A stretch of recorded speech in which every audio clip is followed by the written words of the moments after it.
Maintenant qu'ils sont libérés des tâches infernales qui étaient les leurs, les membres de la Trinité sacrée élaborent un plan désespéré pour renverser le cours des événements et reprendre la main sur le destin du multivers. Pour commencer, ils vont devoir couper toute l'alimentation de Perpetua, qui se nourrit des crises qui ont lieu en permanence sur certains mondes choisis avec soin. Batman, Superman et Wonder Woman se rendent donc sur chacun de ces mondes pour tenter d'y résoudre les crises et d'y générer une énergie inverse qui pourrait saper les forces de Perpetua.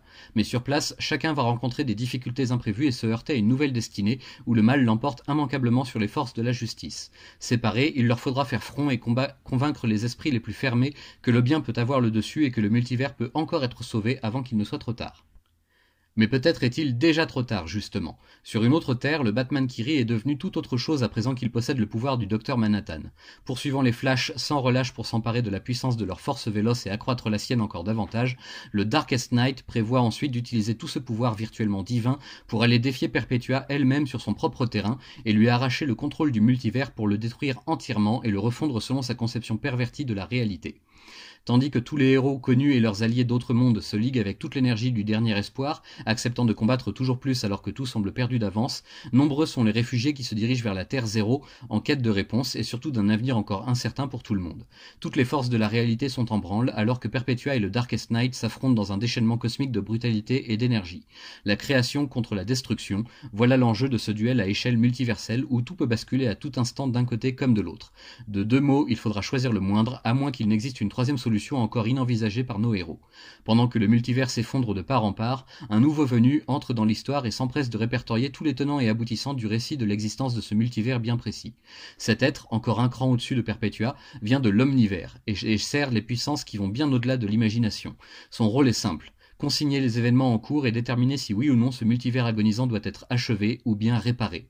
La décision qu'il rendra sera peut-être influencée par les agissements de chacun des camps en présence, certains lui faisant même découvrir de nouvelles émotions auxquelles il n'était pas préparé.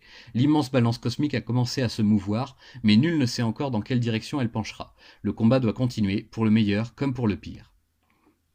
Déjà le second tome de la grande saga finale de Scott Snyder et Greg Capullo sur le destin de l'univers DC dans son ensemble. L'intrigue se sépare dans plusieurs directions, plusieurs arcs tournant autour des crises du passé et surtout de personnages clés pour bien comprendre tout ce qui se passe de chapitre en chapitre.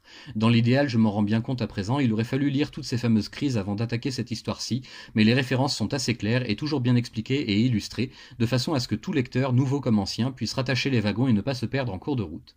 Certes, l'intrigue est diluée dans la masse des autres événements qui se produisent en simultané, et je ne saurais pas vous dire aujourd'hui s'il vaut mieux lire cette histoire via l'édition des seuls chapitres de Death Metal, ou s'il faut privilégier celle-ci avec tous les à côté. C'est cette solution que j'ai choisie, on verra bien si ça reste aussi clair et digeste jusqu'à la fin.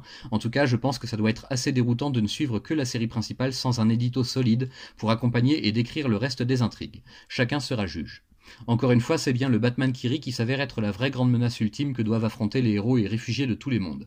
Ce personnage, apparu dans Batman Metal des mêmes auteurs il y a quelques années à peine, tient maintenant le sort de tout le multivers entre ses griffes, et en l'état actuel de mes connaissances après ce second tome, il faudrait un vrai miracle pour que le bien l'emporte ce coup-ci. Nous sommes sur une telle échelle de puissance qui se combattent les unes les autres dans tous les sens, que les crises du passé paraissent du coup bien vaines à côté.